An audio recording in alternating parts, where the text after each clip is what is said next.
Hello, everybody. We are working today from the Flavor Forks and Knives Cookbook. We are making I don't even know how to say it, but a Pastitsio, which is a Greek pasta. This one's going to have lentils and a potato cheese sauce, so no actual dairy, which is a really big deal for people who are lactose intolerant. So I have a few things going already.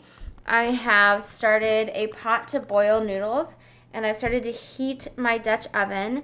And because I make my own plant-based milk, so this is, you can make your own by doing a cup of water to a tablespoon of nut butter. And so there's an almond in here, but when we didn't have almond butter, we've used peanut butter. You can also use cashew butter or mixed nut butter. But for me, because I have a lot of stuff in the fridge, not buying a dairy-free milk has been this really big godsend. And we can do this when we're doing the kids' cereal in the morning by adding a little ice. So, and it settles a little bit. When it settles, I just turn it and stir it. So my plant-based milk is ready to go.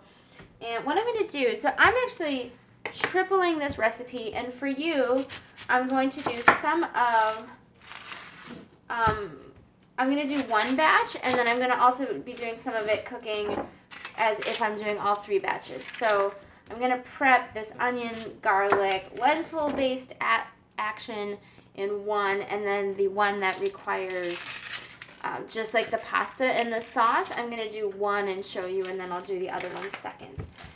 Because the more noodles you boil, oh my gosh, you really have to stand and guard over that many noodles. So I'm going to do them separately. But it is not true for the onion and all that. The onion can cook all together. So I have a very large onion here. I'm going to cut it in half so that I have a flat surface to work with. I'm going to put the flat side down.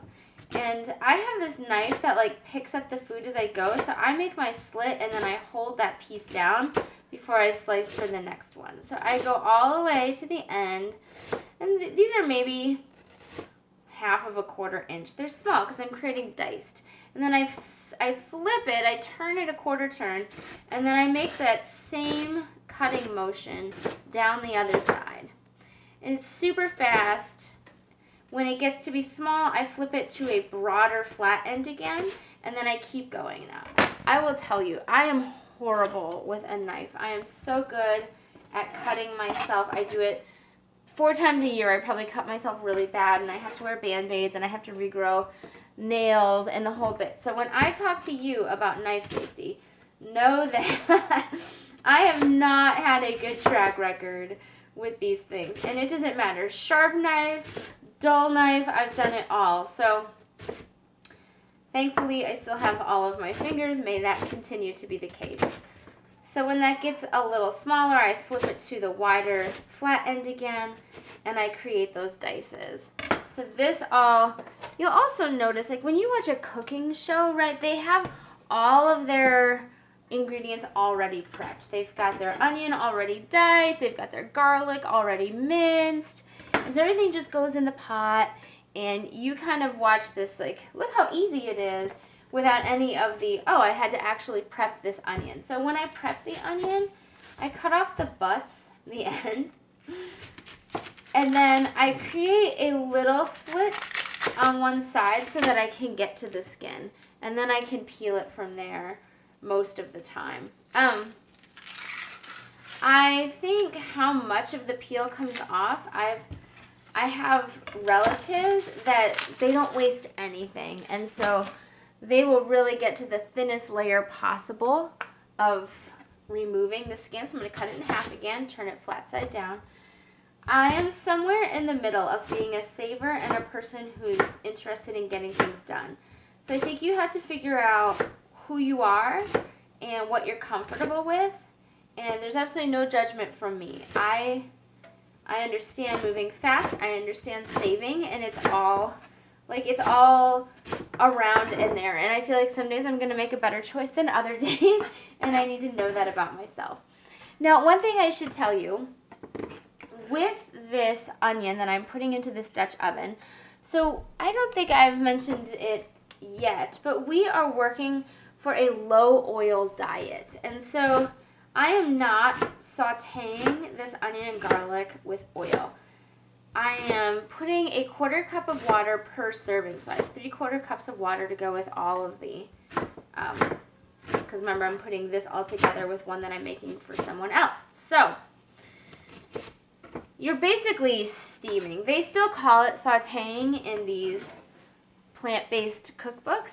It's kind of sauteing, but the consistency of the onion is definitely different. It's more like a steam. So I think if I was cooking, and I think I told someone this recently, if I was cooking Thanksgiving dinner, I would still go ahead and use the oil. But when I'm talking about my everyday cooking, do I need to use as much oil as I would on those days when I'm making the best possible meal? I think the idea is probably not, right? So I have a bulb of garlic here, and bulbs of garlic have tons and tons of papery peel, and it's making it difficult for me to cut into it. So I'm going to ditch some of my papery peel. And I actually need a ton of garlic. I need 6 cloves per dish. So I need 18 cloves of garlic. Also, my water is boiling over here. So I'm going to go ahead and remove the lid. And the directions say to cook your pasta for 2 minutes less than you need to. So this pasta says 7 to 9 minutes. I'm going to cook it for 6 minutes, I think. So I've set my timer. And just so you know, when you first put the pasta in, you probably want to give it a little bit of a stir for a while, because that starchiness, sometimes they get a little gummy right away and they stick to one another. Also, I'm using this rapid boil burner. So once this comes up to a boil, I know that I need to turn it way down. But in the meantime, I'm also working on some garlic. So I'm double dutying it. I'm doing a multitasking thing, which in the movies usually leads to the kitchen being on fire. That has rarely happened in real life. We set our kitchen on fire when we were very young. We cooked a turkey, and we did not pay attention to the fact that you need to clean grease up immediately. So we left the grease from the spilling over of the turkey juices, and then we made French fries. I don't know how long later. We were very young, and it started on fire. We also did not know that you shouldn't throw water on a grease fire. So in our fear, we went ahead and threw a cup of water into the oven, which caused all the flames to come back, shooting, flying out. That was terrifying. I think it was at that point that we remembered something like maybe baking soda or salt. So we threw baking soda on it, we shut the door, and the fire went out, and actually, like, we were no worse for wear, amazingly. And then we learned to clean our oven and be really diligent about things like that, and never to throw water on a grease fire again. So, you know, we rarely set the kitchen on fire, although it's totally possible. So I'm going to give those noodles another quick stir, and as my water starts to boil, I'm going to bring it way down. My onions are sauteing while I'm prepping this garlic, and honestly, that's fine. So we should talk about this garlic because, for one thing, I'm going to be here for a minute taking care of it. So a lot of people, I've seen it done so many ways. I've seen people crush garlic with the peels on. I've seen people hit the garlic to kind of break up the peel. I've seen people put it in a container and shake it so that the peels kind of fall off that way. I've done it all. What I'm currently doing is grazing off the top and the bottom of the garlic and then getting either a knife or my fingernail in to peel off the garlic. Quite honestly, it kind of depends on the bulb of garlic. Like, some peels come off very easy and some really don't. These are actually coming off reasonably well. So sometimes I just get my knife in there and it cracks open the peel just enough. Sometimes if you're doing like 30 cloves of garlic and you keep putting your fingers up in there, it does eventually start to burn. So you got to be smart about how to use your body. So you see, like, I can actually get a lot of it off with just a knife, kind of messing around the edges of the garlic and then peeling that way. But we're peeling a lot, like I said. So I said I needed 18. 1, 2, 3, 4, 5, 6, 7, 8, 9, 10, 11, 12. So we need 6 more. My guess is I'm using both of these bulbs of garlic. And garlic is a beautiful flavor enhancer. If you can tolerate it. I do know people that can't tolerate garlic, in which case, by all means, right? Like, why hurt yourself? No point in that. So, but these are really nice big cloves of garlic, which I'm really thankful for. Because when they're small, the peeling is really laborious. In which case, you might want to go for that technique of maybe smashing it or sticking it in a container and trying to shake off the peels. Something else besides yourself. But, so here we are. This is my last one. And then, again, it's papery and it's lightweight, so garlic peels tend to fly. So I'm just going to get right into the trash with those. Taking a quick note that my pasta has just under 2 minutes to go. So I think that I can reasonably get this garlic into the pan. So I have an old garlic press. I stick one in, I push it down, I open it up, and we go again. And eventually, like, I may need to use a knife to cut some of it off. I get little pieces of it, and so I put those back in. And I just keep going. Another thing that you can do if you're really busy is a lot of stores will sell pre-peeled garlic. And so if you know that you're going to be using a lot of garlic in bulk, you can buy it pre-peeled. It'll probably cost you more, but sometimes when we're really busy, a little bit of shaving is useful. So do what you got to do. That's my feeling. They also sell garlic in the freezer section, I've noticed from time to time, garlic and ginger in little cubes that you can pop off and stick in your food. And I think like 1 cube is worth 1 teaspoon of garlic or ginger. So that's a possibility. They sell it in a paste, also usually by the fresh herbs. So that's a possibility. Or if you have time, you could put it in a food processor on a day when you're doing a bunch of food prep, and you can freeze your own. I did try freezing my own at one point. I just sort of gave up on that kind of thing because I needed to keep a bunch of containers in the freezer then, which was not something I so much enjoyed. I'm going to turn off my timer because it's got about 6 seconds to go, and I'm aware of that. I'm going to finish. I've just got a few more of these garlic cloves. So these are going to go in. I'm going to also tell you, so I prepped my potato cheese sauce Sunday. Today is Wednesday. So I saw it come in. I said, oh, I'm not going to want to do that on the day. That would take way too much time. And then yesterday, I looked ahead to the recipe and saw, oh, I'm going to need cooked lentils. So like while I was picking kids up from school and doing homework, lentils cooked on the stove, which is a great way to do it. So now that this is done, I'm going to stick it in the sink. Use my hands. I'm going to grab a colander. And you will see in my kitchen, I try to keep everything nice and close together. So you see me often bend down or open a drawer. So if your kitchen is not yet divided in such a way that would make you feel like you can move quickly and easily through your kitchen, you may want to think about that. You may want to go back and give some thought to how you want your kitchen organized. My garbage can normally lives on the other side of the room, but so that I can talk to you easily and so that I don't have to keep moving back and forth, I temporarily will put it closer to me sometimes. So that's all a possibility. So this garlic doesn't need a ton of time cooking, which is why I went ahead and did the onion first and then spent all that time with the garlic. So that is doing its thing, sauteing, but it's basically done because garlic doesn't need a ton of time.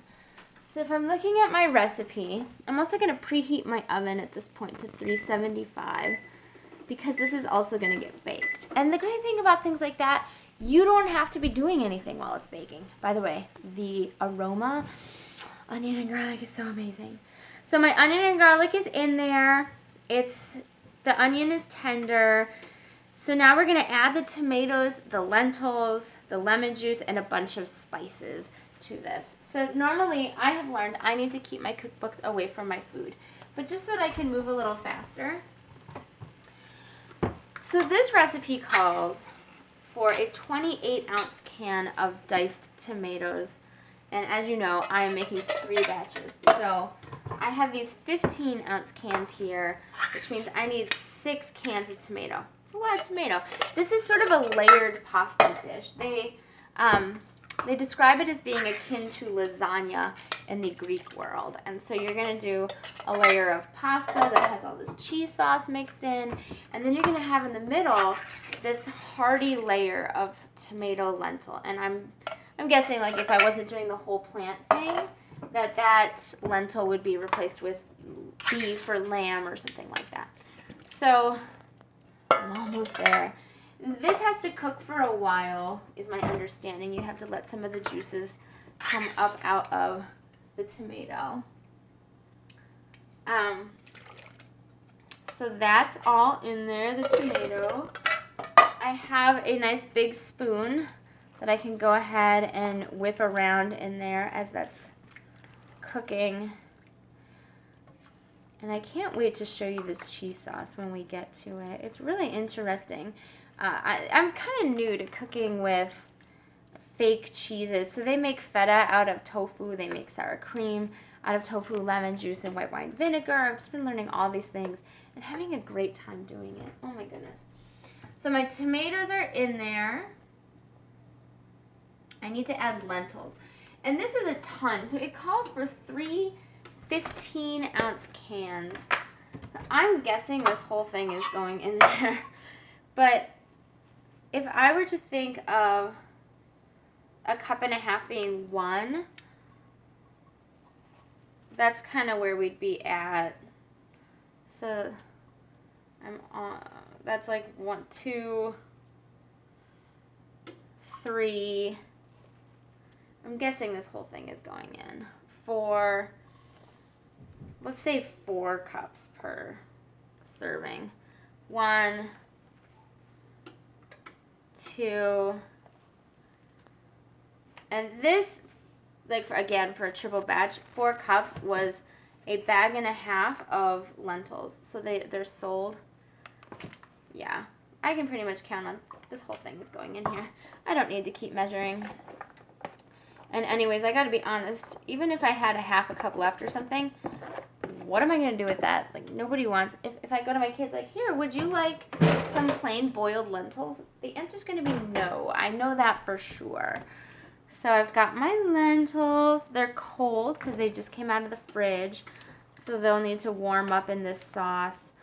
They're already boiled, but they're probably going to soak up some of that tomato juice. When I cooked the lentils, I just read the package. And the package said, for every 1 cup of dried lentils, put in 2 cups of water. And don't add salt until the end if you're adding salt, because it would make the lentils hard. Good tip. Always good to read to the end of the directions so you know where you're going.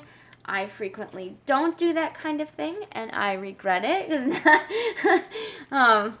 I'm always a fast mover, so it's a good practice to get into learning to stop and keep track of where you are at in a recipe. So my lentils are in. I need to put in my lemon juice, which is 2 tablespoons per. So I always have a wet ingredient tablespoon and a wet ingredient teaspoon, and then a dry one for each as well. So there's my 2. And again, you can make your own lemon juice just by pureeing lemons that have come out of the rind. I've done it in the past. Again, I don't like keeping stuff in my freezer, so I quit. That's how it is. You got to figure out what you have capacity for and what you don't have capacity for. And you got to know yourself and you got to love yourself, and that's just the deal. So after that, it's going to be 1.5 teaspoons of cinnamon because it's a 1/2 teaspoon per. So I'm going to pull out my dry ingredient one. And this allows me to measure anywhere from 1/8 of a cup or 1/8 teaspoon to a 1/2 teaspoon. So I like something like that. I can use 1. So that's my cinnamon. It's going to be the same thing with my nutmeg. So obviously, in the midst of all of this savory. We're putting in a little bit of sweet, which tends to be unexpected in dishes, and it tends to really make people go, ooh, what is that? Then it's salt, and it says a half teaspoon of black pepper. So I'm going to go 1.5 teaspoons for 3 batches of this, keep in mind. I never put in as much black pepper as a recipe says because I find that it's really spicy and kids tend to revolt. So my lentil mixture is, I'm going to mix in all those spices that I just put in. It's a really big full pot at this point. So you see, this is a huge Dutch oven and it's pretty much to the top. And I've got to stir that all around so who's ever getting the last bits in the pasta don't end up getting basically nothing. So that is stirring around. It's on medium heat still. And I think that means that I'm ready to go to my pasta. So my pasta's been cooked. I'm going to need a nice big container. So again, I'm going to come right down to where my bowls are.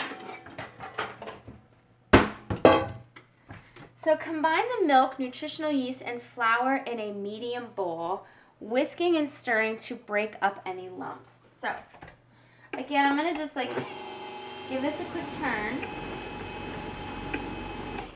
And I need 2 cups of this milk. So what I'm going to do, because I have enough for all 3, is I'm just going to grab out what I need and then leave the rest in there for later. So 2 cups.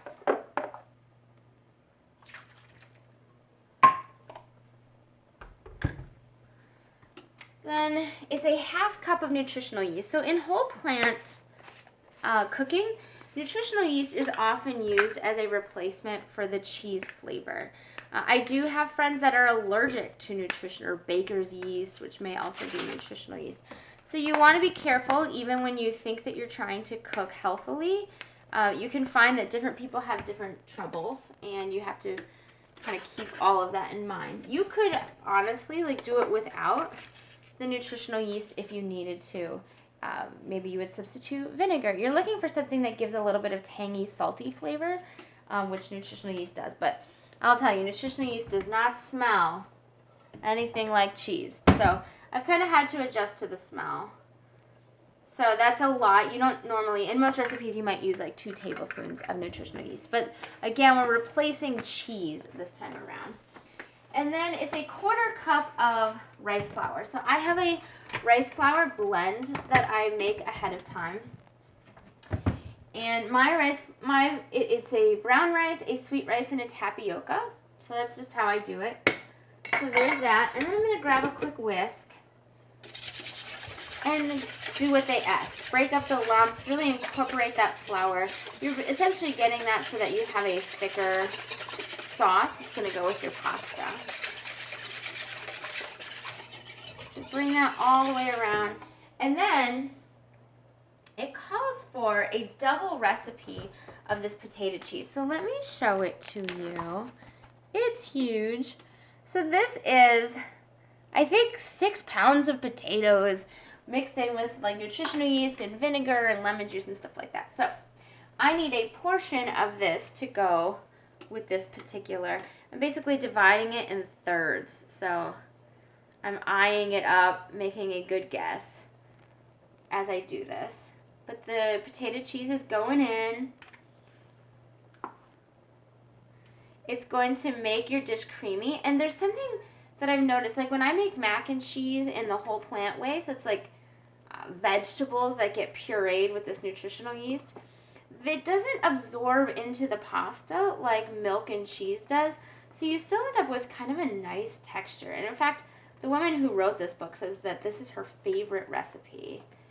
So I'm pretty excited, or one of her favorite recipes, I guess.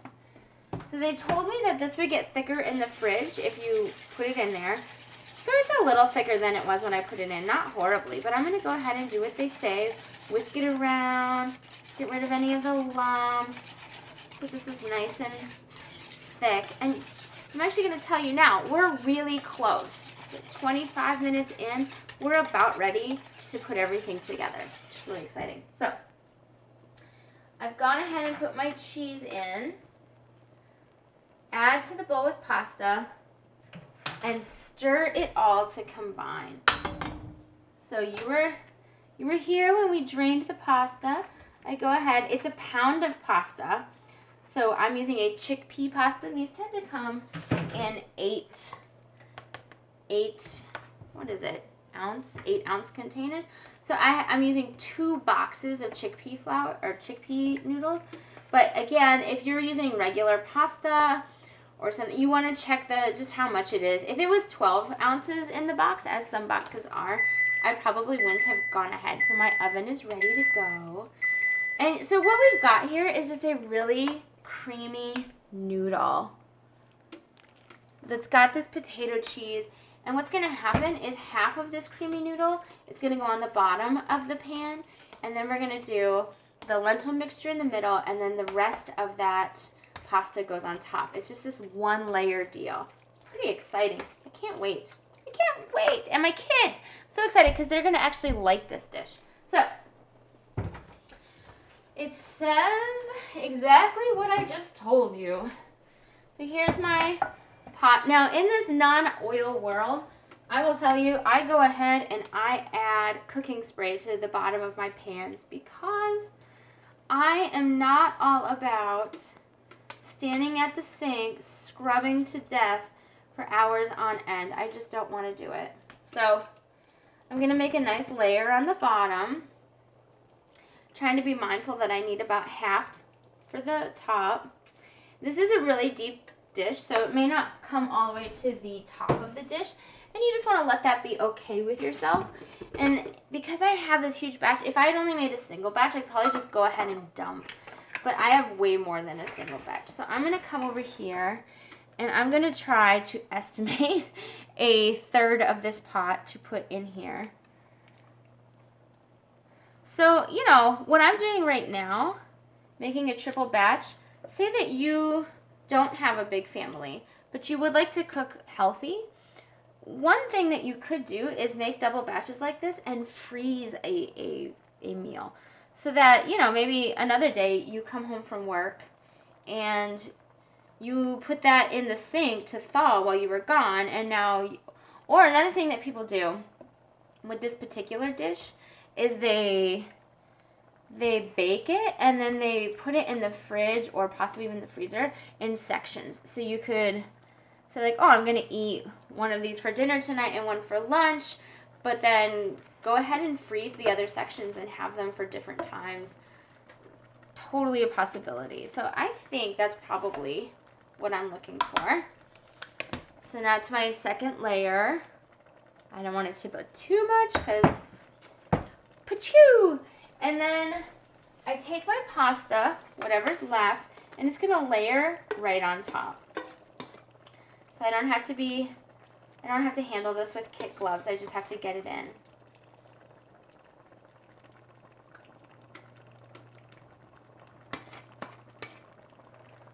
I'm trying to go as far to the edges as possible,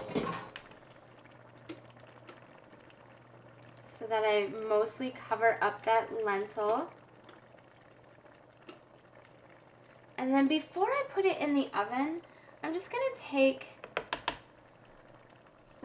a little turn around the sides. So like sauces that are freestanding can easily burn to the sides and create problems that you don't want. So that is it. You bake this for 20 minutes until the top is golden brown. And that is all that happens.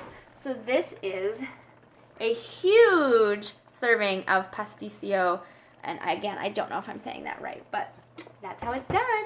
Thanks so much for being with me, and I'll see you later. Bye-bye.